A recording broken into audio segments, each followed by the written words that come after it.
All right, good afternoon, everybody. Welcome to the November 25th board meeting of the Comox Valley Regional District Board. I'll begin with the recognition of traditional territories. I just want to acknowledge that we do our business today on the unceded traditional territories of the Comox First Nation, and reading Call 82 from the Calls to Action commemoration.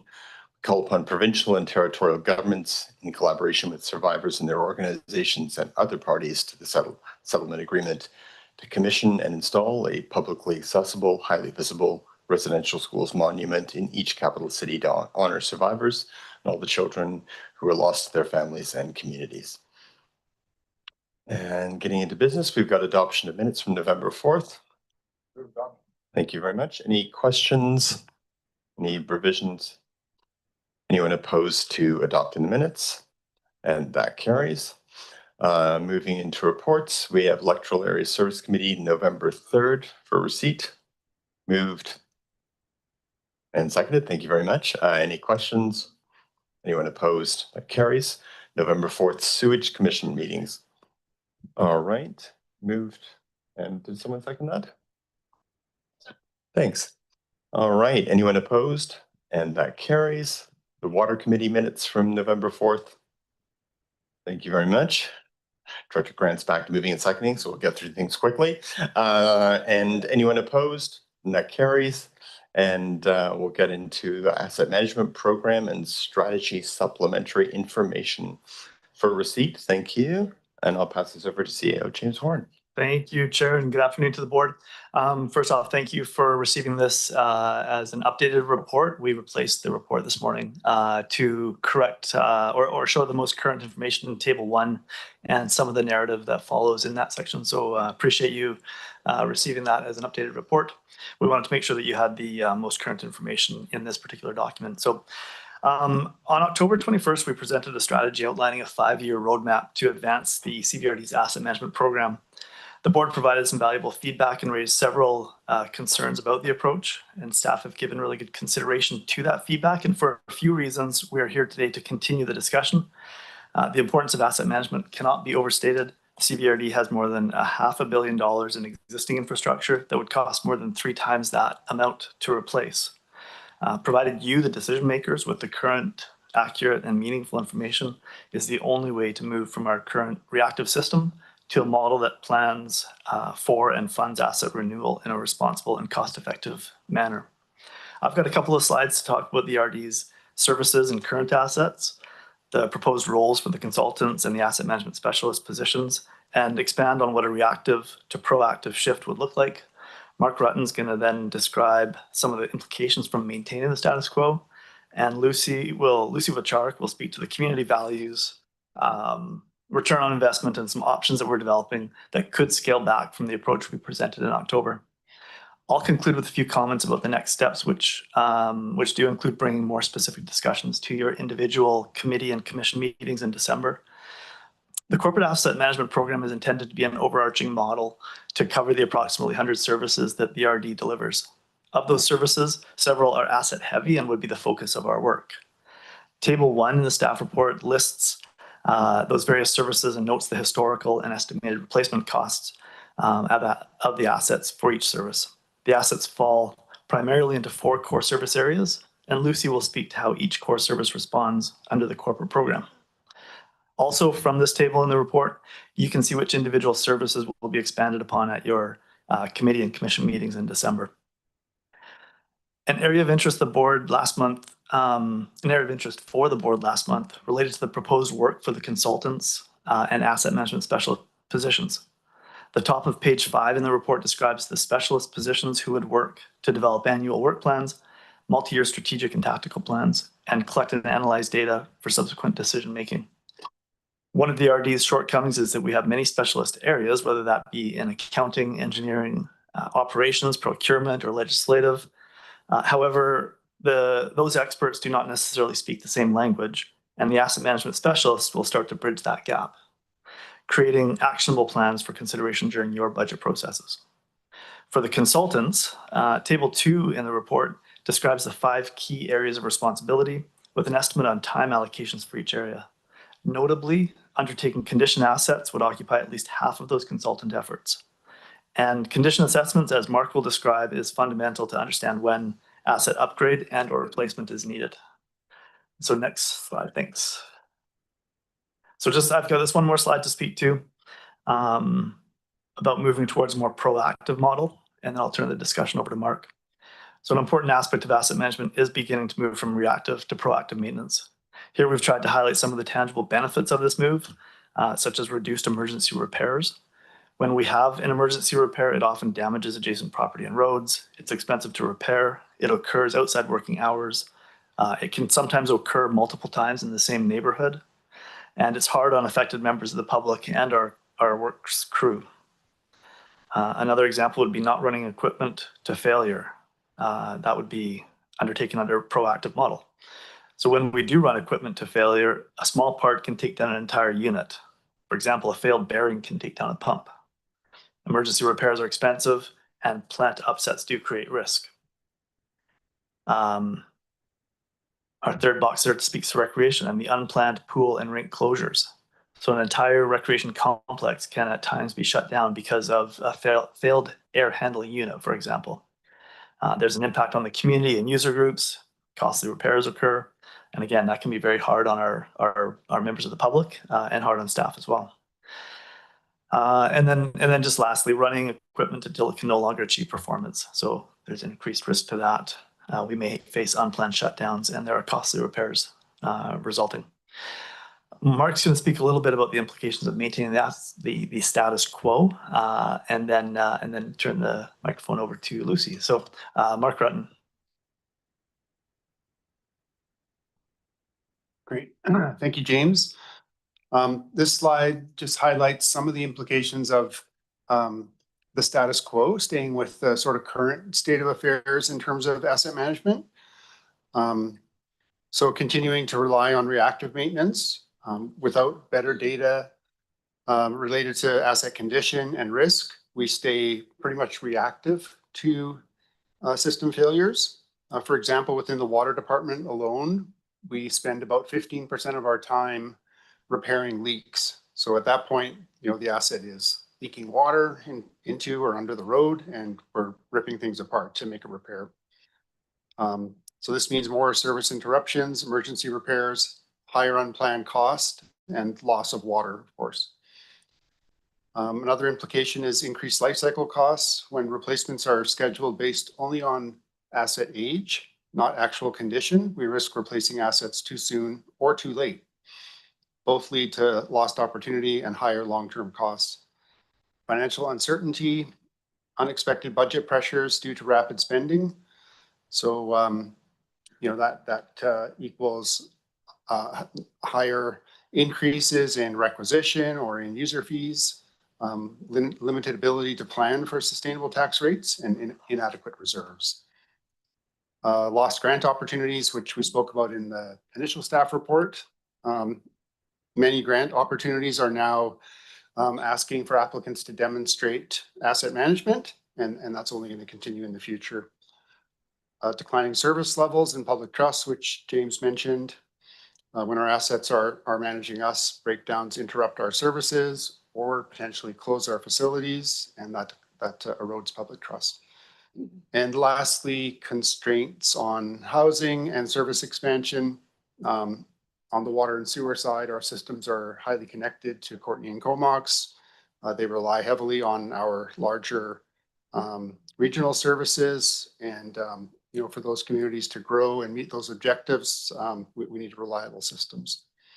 So this slide, paints kind of a pretty negative picture of our current situation, but I did want to leave on a bit of a positive note. The report provides table number 1, which James referenced, including a replacement value of our infrastructure at 1.8 billion. It's a massive amount of money, but it also creates a big opportunity, and a significant portion of these assets are approaching the end of their life. And if we implement the right kind of systems now, we have the opportunity to save literally millions of dollars in their management over the rest of their remaining life. So over the coming weeks, we plan to present more specific examples of how asset management will help reduce life cycle costs within the water, sewer, and recreation departments. And I'll turn it over to Lucy to speak to the next few slides. All right, Lucy. Thank you, Mark. I have a couple slides for you. So the advancement of essential asset management practices is a journey. I think you've heard us use this before. Over the last 5 years, the CVRD has progressed. However, we have faced many stops and starts. The relaunch of the program and the establishment of the board policy has righted us on the track. Through the examples that you've heard today, I think we do gain a better understanding of how less mature or reactive asset management practices, how that results in impactful consequences to the community. I think it also becomes easier to see why multiple regulatory requirements exist and why governments across our country and even throughout the world have spent considerable time in the development of asset management systems and process. While the implementation journey is intensive and costly, reaching targets is proven to result in excellent return on investment. The project savings coming from less unexpected service disruptions, having longer asset life, working smarter and reducing our risk will not only bring significantly higher chance of uninterrupted critical service delivery, but result in a major element in the way that I see it, working towards our goal for affordability for our households now into the future, mostly to the future. Next slide, please. So while the proposed roadmap looks to reach a mid-range competency by 2030 for all our CVRD services that manage assets, the speed in which the AM advancement occurs can be considered. So as our CAO has mentioned, staff has begun the preparation of options. So while I don't have full details for you today, I can describe how these alternatives are being formulated. So currently the roadmap looks to have all AM departments reach targets by 2030. That's across 5 years, with 2025 being our year 1. The board may want to consider stretching that timeline out across 7 years instead of the 5. In this option, we could look to defer asset management practices for departments specific to parks and fire, fleet and facilities, and maintain within scope the 3 CVRD core services of water supply, sewage treatment, and recreation, as well as solid waste management. These 4 areas are recommended to stay in scope for the following reasons. It is difficult to pull out any one of these given core service areas, considering the services provided are categorized as essential and critical to the community. Many initiatives are interdependent. For example, once data is collected, it must have a technical solution in place in order to manage that data. Core services are intertwined in parts, relying on each other for community outcomes.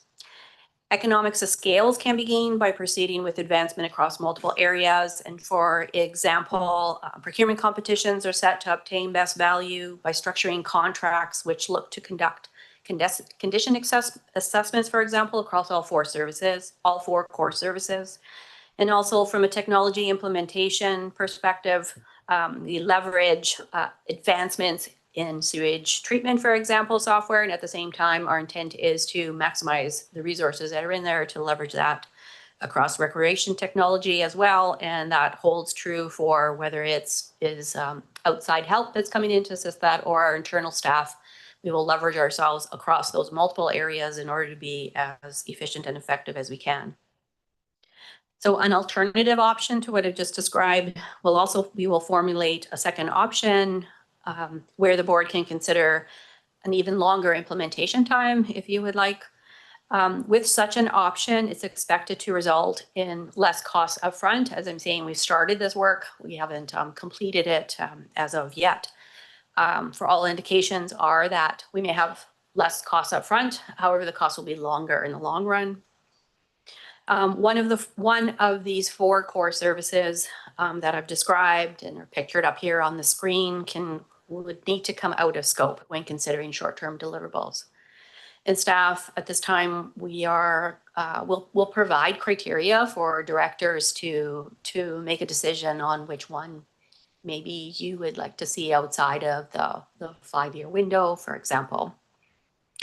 So as James will speak to in next steps, the board's 2026 budget bylaw will solidify direction for CVRD AM advancement within an endorsed financial amount of resources. Thanks, Lucy. So as noted on the screen, we will present information to each of the committees and commissions in December that is specific to the services that those committees are responsible for. And again, the reason for doing so is because of the magnitude of costs each group is facing as we consider the estimated $1.8 billion in replacement value for the assets. A coordinated and well-organized approach to collect data, analyze conditions, schedule upgrades, and replacements and synchronized service delivery will result in a better use of tax dollars and a more reliable set of functions for our public. Feedback from last month, tonight, and your December meetings will be pulled together into a summary report for January at the outset of the financial planning process, furthering what Lucy described there. Direction may be given at that time or any time throughout the financial planning process about the asset management program, either as a collective decision or on an individual service by service basis. And lastly, we're not playing this tonight, but in your staff report are links to a few videos about what asset management means to organizations. The video titled The Asset Management Journey is one in particular that describes, I think, our organization very well, given the age of many of our services, the continued growth we've seen in service delivery, and the pending replacements we know will be needed. I would encourage everybody to take the 9 minutes and review that video over the next several weeks if you haven't already done so, and if you're able to. And with that, Mr. Chair, we're all three of us are available for questions. All right, thanks very much. Well, go to Director Arbor. Or let's go together at the same time. Yeah.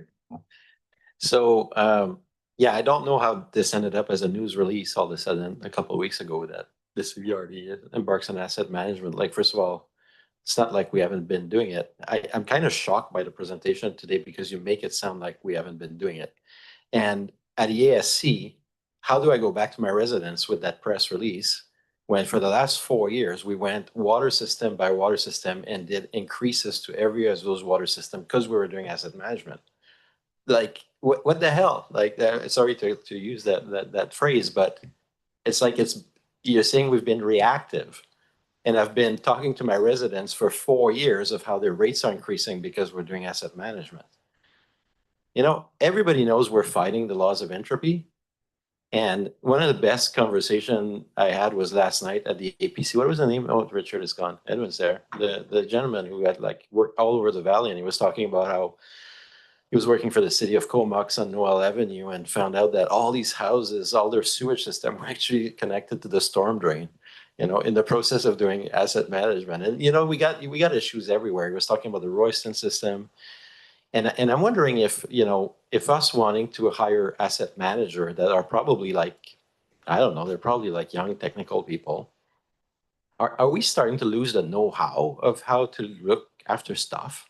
You know, like the guys and women, like everyone that could just problem solve on the spot. That when you look at something, you say, oh, actually, this is interconnected to this, and we should probably fix that at the same time. That kind of stuff, right? Or are we really siloed in looking at, oh, this thing broke, so just replace this one thing? Maybe we're just losing. I don't want to use the word common sense, but like the know-how, you know, the comprehensive know-how. I'm just surprised that we're just making a big fuss about asset management when we've been doing it, and I'm concerned that we want to add a lot of staffing capacity on stuff that I assume we've been doing and that we can continue to do incrementally, service by service. I'm not buying it. I'm not buying that all of a sudden we need to go back to the drawing board, and I don't understand why we discount all the work we've done in the last 5 years. Thanks. I wonder if I could ask Mark to weigh in on Director Robert, you mentioned the work done over the last several years on the water main replacement for the rural water services. There's a very brief description in the report about that. That would have been a topic we would provide more context around at the Electoral Areas Services Committee meeting. But maybe Mark, you can briefly describe some of that work, but also where we got to and where we think we need to go with that data that we do now have, and the limiting factor, I guess, that we're at. Yeah. Yeah, thank you. Thanks, Director Arbor, for those comments. And yeah, I'm sorry if the presentation came across like we're not doing anything. You're right, we are doing many things, but there's a lot of work to do to implement a much more robust system than what we have. And the work we did on the electoral area water systems was great work, where we did a lot of analysis to determine what our assets are, the age of those assets, how long they've been in the ground. And then based on their expected life, what sort of replacements would be required and when and how much that would cost. And like you mentioned, we raised the rates and we implemented 10-year bylaws, like very proactively. And I think that's the point you're making, is we did a lot of work to get to that point. But now we're recommending that we take the next step. And the next step is, if we rely strictly on the work that was done, we'll be replacing those when we think they approach the end of their life, based on their expected life, based on their age. And there are tools available to us to determine the condition of those assets, the consequence of their failure, the risk they're going to fail. And those are the next parts of the system and of the asset management system that we are recommending and suggesting that that information will help to optimize the replacement of those assets. That's not just replace them when we think they need to be replaced. If there's another 10 years of life left in it, then we'll be having a much more methodical, structured, and robust approach to the replacement of those assets. So it's not that we haven't been doing anything, and I'm sorry if that's the way it sounded. It's taking the next step and implementing a much more robust process around that first step. And that's not just for water, it's for all the services, some of which haven't even got to the place where you're at with some of your rural water services. Mm-hmm. Can I add a comment? Or Please do. just from the perspective of going back, and have we been doing asset management? We have been doing asset management. Not going back to the drawing board, just progressing on what we've done so far, and then getting ourselves aligned with really, really great standardized methods in advancing ourselves from where we are right now, from more reactive to more proactive. And as I think it's a great example to use is the water systems, the small water systems, because I haven't been here a whole long time, but I would venture to believe that those were top of mind for us. So we jump in highest risk and we tackle the water rate reviews, and we use the data that we have, and we use the modeling, and we got your rates in there knowing that they needed to go up significantly. So we get that work done quickly and we move on it. So absolutely, that's the work that a really, really good example of the work that we've been doing in an asset management space. And to Mark's point, really, really great what the next step is in that. And when our people are in the field, we don't know what we don't know. So we do not have all the data, and that is absolutely evident. We don't have all the data that we need in order to be projecting this stuff forward in an accurate enough way, meaningful enough way for us to be able to get these types of returns on investments where you can get another 5 years out of the existing assets that are out of there. And I'm just afraid if you don't get that information, what's going to happen is you're just going to keep replacing them when you think their life is up, right? And it translates into a whole lot of money from we know where affordability in our communities is really tough, and it's probably going to keep getting tough. So it's a little bit of a light ball out there to to keep advancing in this space, right? All right, thanks, Lucy, and Director Brown. Thanks, and thanks for those comments as well. I think maybe the way we communicate this work is that we talk about leveling up our asset management to prevent reactive spending, and that might be a better way of communicating where we are on this journey to the public. Because I think that's an important point that Director Arbor makes, that the press release is like, hey, we're going to start doing asset management, but clearly we've been doing asset management for a very long time. Everyone has to do you have to understand your assets and how old they are, and put reserves aside to replace them in the future. So it makes it, yeah, anyway, we don't need to repeat all of that. I think I'm not sure that any of us are averse to doing this work. It's obviously the best possible way to move forward, coming from a community with, assets that are over 100 years old. I totally get why this is important. I think the concern we have is, in the current economic climate, the cost of doing that. So I look forward to the coming report on how we might stage that work to get better economy. And maybe we start with doing condition assessments on what we know as the oldest things, and we move from there, or there's some way of ordering it so that we're staging those new employee positions and adding them later, and using the whatever's cheaper to do that in a sort of staged way. I wonder if that might help with the cost. Okay, Deputy Chair, we'll take that back as we keep formulating options.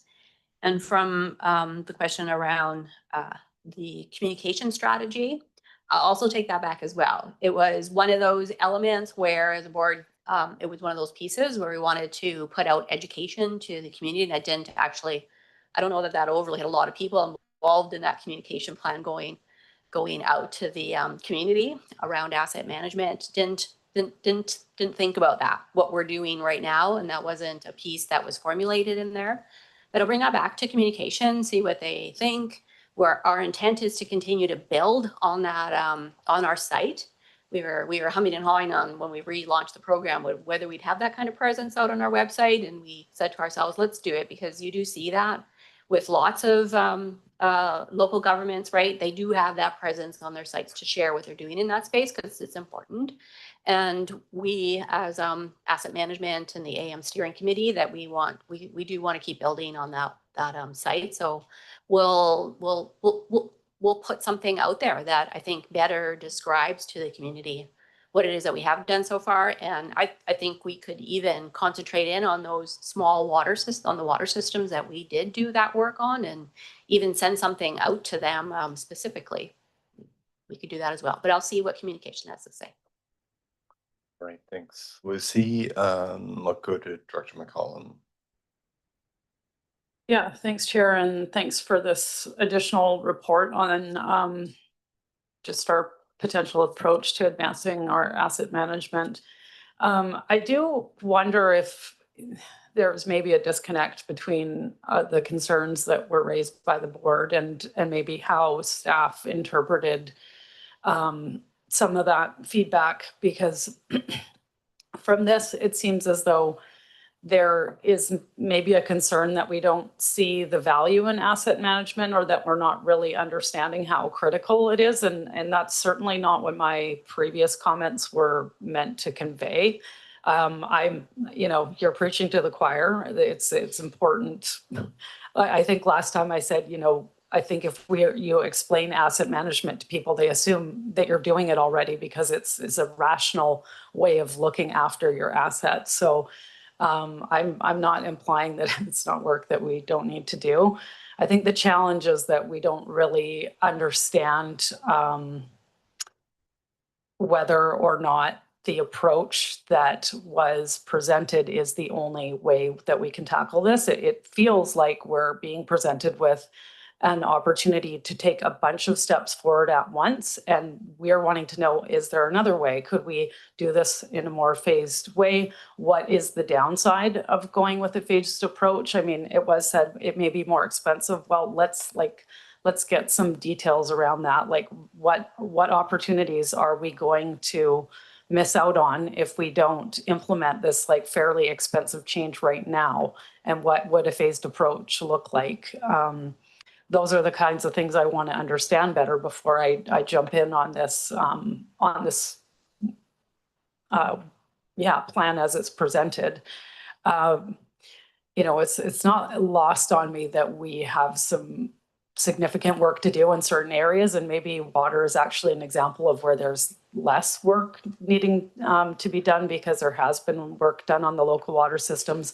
Our water treatment plant is relatively new, although a very expensive asset. I mean, I'm looking at recreation, that's a historical cost of 32 million and a replacement cost of 247 million.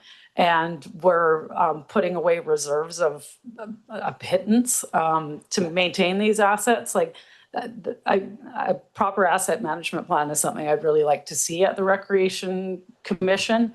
But I also want to understand, you know, what the best and most efficient way of getting that. We've been talking about it now for a number of years, and I don't think it's necessarily a problem that we need to solve in the next, you know, 6 months or 12 months. It's something that will develop over time in my mind. So I just wanted to share those comments. All right, thanks, Director McCollum. I appreciate that. I'm not sure if there's any response from staff, but that's more of an explanation of your perspective. We'll go next to Director Grieve. Thanks, Mr. Chair. It was a little simplistic. You know, we have emergency repairs versus plan focused, properly funded replacement. It was a little bit of a fear factor there, but you know, in reality is that, you know, we all want the first world gold standard here, but in reality, it's going to be a little bit of both. You know, we have to temper this asset management with economic reality. We don't have $1.8 billion. You're not going to sell that to the public. So, you know, I think like Director Arbor was talking about, you know, we're going to have to hobble along sometimes. Be nice to be able to have shiny new stuff everywhere, but you know, if something breaks down, hopefully we can fix it. If the public doesn't understand, then we'll have to understand that we just don't have the tax dollars to achieve that perfect standard.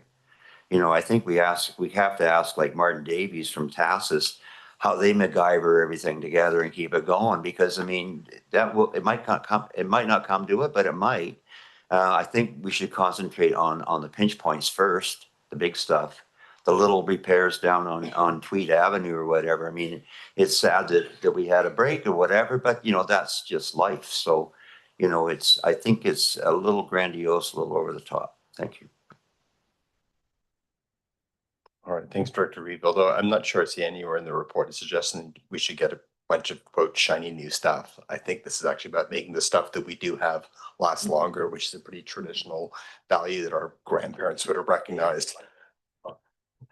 All right, I'll take it now to Director Kern. Thanks, Chair. You know, I'm kind of in a interesting position here because I love analogies and I just can't stop thinking about medicine for this one. You know, doing preventative medicine is the most important thing that I do. It's the least sexy. It's not making cool diagnoses. It's not doing awesome treatments, but it saves lives many, many, many years down the road. Doing screening tests, you know, doing tests to make sure that things are checked and found early saves time, morbidity, mortality, and lives. On an asset management front, paying for 3 staff members will save this organization money. Save us money. That's clear from the report. Absolutely clear from the report. This is a very small investment to do preventative medicine on our assets, and we will be fixing things that actually need to be fixed, that don't need to be fixed. We won't be fixing them. We can actually save money over time by doing this small investment up front.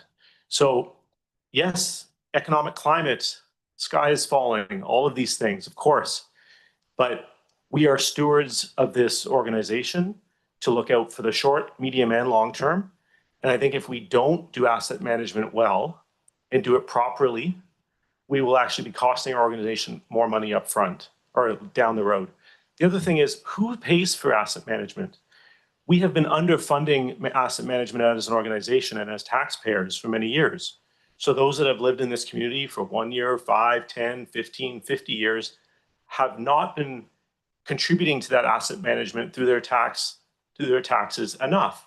So if we keep kicking the can down the road, that tax base has moved on, and now it's people who are in grade school now will be paying for these repairs in 15, 20, 30, 40 years.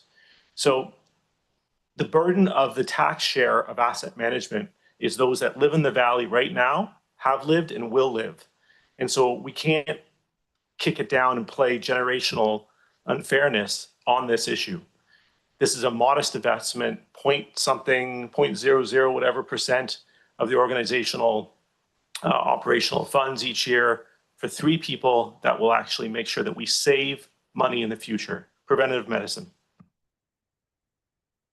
Thanks, Director Kerr, and to go to Director Helene. Thanks, Chair. Yeah, I'm generally in support of moving forward with this, but I do just want to clarify, do we need the 3 extra staff because our existing staff and managers don't have the time, or is it because they don't have the skills, or is it a combination of both? And I'll just add in another caveat that I think part of the challenge with this is the regional district is generally seen as being relatively staff rich compared to the other local governments in the community. And so there might be an expectation that the existing managers and staff we have should be able to do this within their current duties. And so that's why I'm asking, is it that our existing people don't have the time, or do we need additional skills? Yeah, I think it's a combination of both. So the managers and supervisors that we have now are planning the work. You know, but they're creating their work plans around the information that they know. And the reality is that we don't know a lot about our assets. I mean, we know, it's like we've been running them for a long time. It seems intuitive that we would know everything we need to know about them. But in terms of their actual condition, we don't know a lot. And, you know, it's not like these assets are not easy to access, right? Many of them are buried underground. They've been that way for a long time. And so there's a lot of information to be gathered, so that you know, it's not just the new positions kind of doing what we already do. It's the new positions in combination with the gathering of a lot more data around condition and risk and criticality that will then allow those new positions to plan the work in a much more logical way, to be addressing the highest priorities at the time, rather than what we're doing now, which is, you know, still planning the work that we feel is the highest priority, but it's not based on good information and good data. So hopefully that's helpful. Yeah, thanks, Chair. Thanks for that. That's helpful. You know, I think one of the areas where we fall down in local government, probably in other areas of life too, is actually demonstrating that once we implement a system like this, what it actually does save us. And I'm recalling the city some years back, and I assume the RD as well, has systems for, you know, electronically assessing what's going on in the pipes under the ground. And I remember when we first paid for this, the rationale was that it'll help us with leak detection and other maintenance needs, and we'll be able to identify, and thus, you know, we'll save X amount of money. But we never actually get to that point where we demonstrate that, okay, here's what we did, here's what we found, and this is the money that we actually saved, as opposed to if we hadn't implemented these systems. So I think that that needs to be a part of a program like this going forward, some sort of assessment of what sort of investment results and savings result. Thanks. I can add a tiny bit to that from a asset management strategy perspective. We have the 14 initiatives that are laid out. We have some success criteria that is there. We absolutely will be working on our key success metrics, plus probably a whole bunch of other ones. And we have an item out there that we will build dashboards to be able to show just how are we doing, as you're saying, right? So that is absolutely one initiative that's out there, and I do think that's a very important piece to plan, get our targets out there, and our intent is to be in front of this board once or twice a year. And we would really like to continue to put out on our website and share with the community exactly what you're saying, right? I mean, at this point, we can provide probably hundreds of examples of what might come to the future if we had X data. We also can share with you probably, I'm going to guess 50, if not even more, examples of to the past where we could have done things better. So those are all there, and it's a piece of what we struggled with when we bring this forward. So which piece do we pick? The systems are very large, very complex. We have lots of things going on. So we also lean on, and we know that those local governments or other countries that are much more advanced, just what we can get out of it as well. So, but important to track the good stuff as we go, and we want to keep tracking that. Thanks, Lucy. And I just echo a bit Director Hillian's point. I think we're doing things that are invisible. You can't point to asset managements over there parked in the parking lot. I think it behooves us to try and demonstrate, the ways in which it has provided return on investment to the community. And asset management is a fairly abstract thing. Go next to Director Harper. You got a first-time speaker now. Yeah, I mean, I think I'm with Dr. McCollum. I think it's just, so I guess the issue I have is if some of us have been here a while, and in 2018, our senior management team said we need to do asset management. So in 2019, guess what? We funded an asset management coordinator. So we've been there. Yeah. That crashed and burned. And that, because I think I like the idea of going service by service. I can tell you for the small water system, we just hired a couple of consultants. We didn't bring in a permanent staff to do this work. And so far, as an elected official, I'm happy where we're at. And I think we can take those next steps. That's and we'll go service by service on this. But I think we can probably take those next steps without hiring another asset management coordinator, right? Or at least, because that first experiment failed in 2019, I want to see what we've learned from that and what would be different this time if we actually bring specific staff for that task that are permanent staff and add to the tax burden. Thanks. A couple of comments if you would like them. I don't know the full specifics of bringing on our asset management manager earlier. I just draw from my own experience of putting a program in place. And this is across organization function that we're trying to put in place.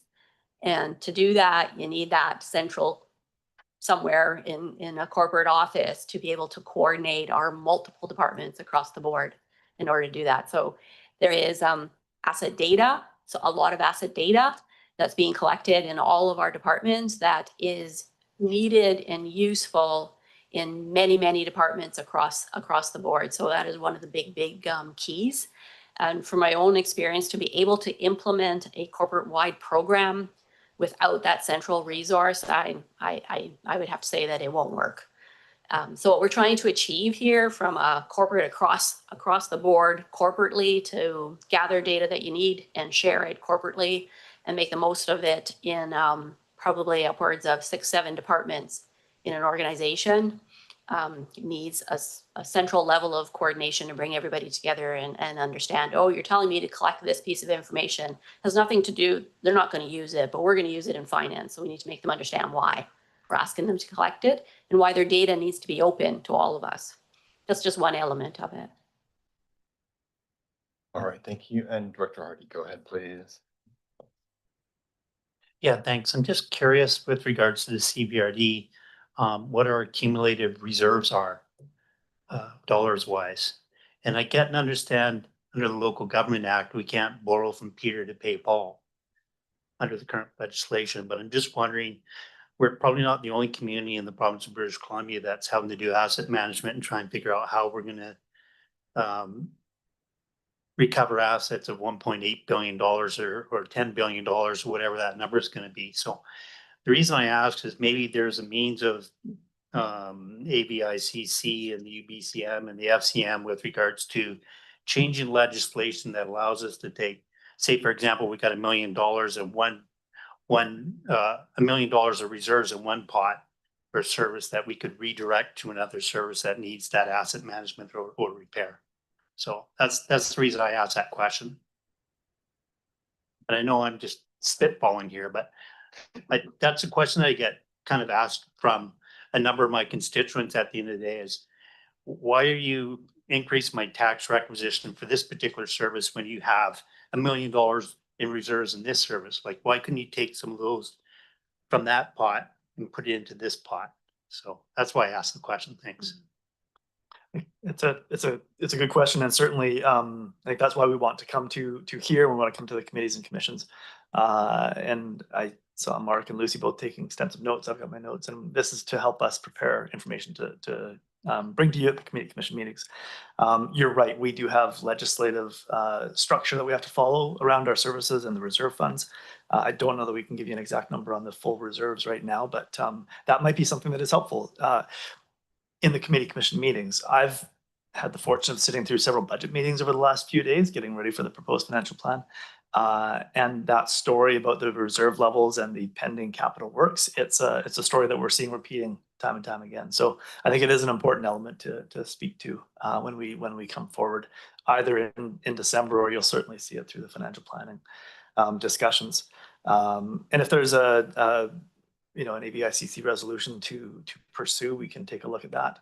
We'd want to understand the consequences, of course. I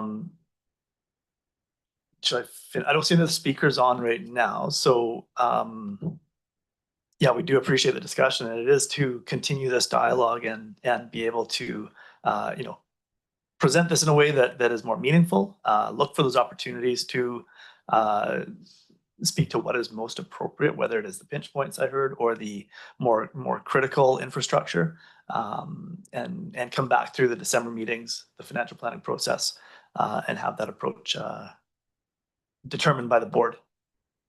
Thanks, James. And I just saw both, everyone taking notes on staff, the comments that came out of here. And one of I think the comments that's not universally shared, but very commonly heard around this table is looking for options that involve staging or triaging to get the greatest efficiency as we work to up our game on asset management. That seems to be fairly widely shared as a viewpoint.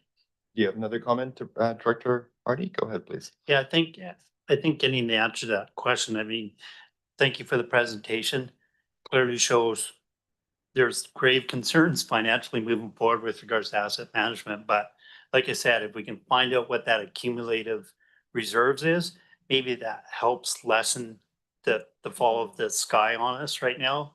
If we have, say, for example, $100 million in reserve or whatever that magical number is, at least we can kind of weigh that towards the big picture is kind of my mindset there too. Thanks. All right, thanks. I think it's always good to have a clear picture of your reserves and where they stand and where they need more help. Great. Do you want to say anything? Yeah, sorry, I have one last, and then maybe I'll ask Mark to speak to this. I heard a couple of comments about the possibly the loss of know-how or the technical ability of our current staff. The operational staff that we have are top-notch. So Mark, I'm not sure if you can speak to at a high level whether it's the water distribution operators or sewer treatment operators or landfill operators. There is a ton of technical knowledge and ability in their scope. And I'm not sure if you want to speak to any of that. And I know you touched on earlier the response to Director Hillian around the time and skill set. So there is certainly, that was a solid answer, I think, on that regard. But I do want to recognize that we do have a ton of technical know-how in our current operations staff. Well, thanks, James. Yeah, I think, like you said, we do have an excellent team of operators across all of our services.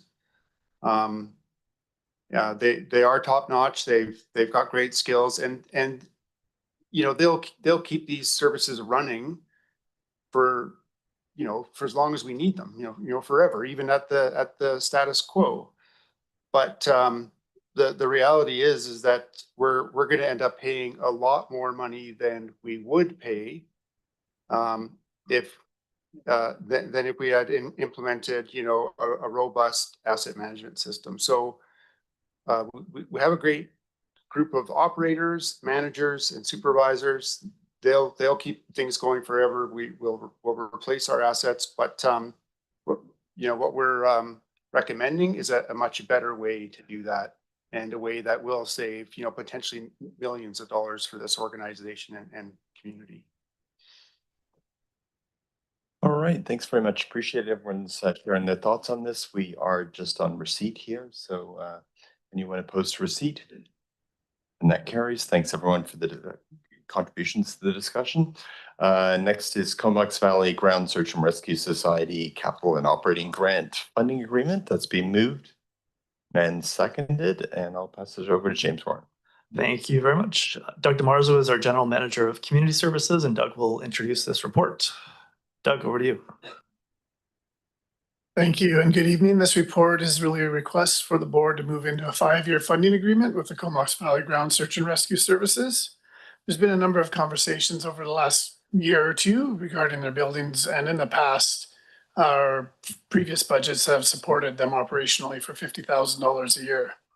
So this report really outlines a continuation of that $50,000 a year, plus small increases for increased operating costs, inflation, and other things in the report, to give you a total of operating dollars of $265,456 over that 5-year contract. And then it also looks at the funding commitments made earlier this year, which I guess over the last few years, you've funded up to $800,000 for both building improvements and capital, of which you've spent $400,000 in contributing to the purchase of their building, and indicated another remaining $400,000 to help them improve that building. So it's a timely endeavor to secure that in a 5-year operating and capital improvements agreement. For some directors, this is likely the first time you've seen this full agreement template, but you will be seeing a similar template for many other agreements as we are updating our grants and agreement process. So this is probably the first one, but over the course of the next few months and year, you'll see many more as we move to partner with our partners in these types of agreements. So really, as you are aware, I just want to remind everyone that this Comox Valley Search and Rescue is a volunteer organization, and they do a wide range of search and rescue activities for us and are critical to first responders and other activities in our area. Really, from Oyster River to Cook Creek and the surrounding CVRD area, as well as mutual aid and assisting other search and rescue operations outside our boundaries. So without any further comments, I'm open for questions. Thanks, Doug. I know there's a lot of support around this table for that organization. There's a number of volunteers who work in this building and a number of friends and family people around this table who contribute. So I'm happy to acknowledge that. I'll go first to Director Brown.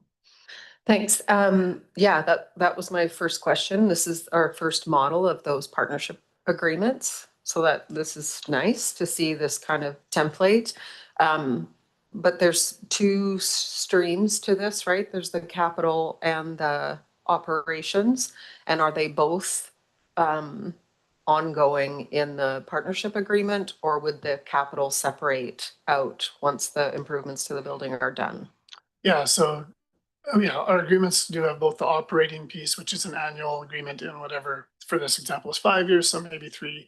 So that'll continue. And then the capital, the way we've structured it in this case, is in 27 and 28. So let me make sure I get the numbers right for you here. 26, 27, we continue to put that $200,000 into the reserves, at which point we'll get a renovation plan or a request from SAR. And then at that point, it implements the next stage in the process is deciding and agreeing that it's relevant, and then they will undertake the capital improvements, and then typically come to us for reimbursement with the details in this plan. There are opportunities to ask for it upfront if they don't have all the funding or need some sort of bonding, but typically it's a reimbursement piece, and that's kind of outlined in the structure of these agreements. Some of the other agreements, you'll just see a simple operating agreement with no capital section. So, yeah. Okay, thanks, great. Great, thank you. And Director Moore. Thanks, Chair. Thank you for this. I'm wondering if you can recall when the search and rescue folks came to us way back when, and they were asking for support around the building. They did talk about, you know, other search and rescue organizations throughout the province at various levels of funding. And I mean, I know this is what they've asked for, but I guess excuse me, I actually wonder if it's too little of an amount. Sorry, excuse me, for all that they do. And I don't know if you can recall those figures that they provided back then, but they did have a range of examples of funding throughout the province. Do you have any recollection of that?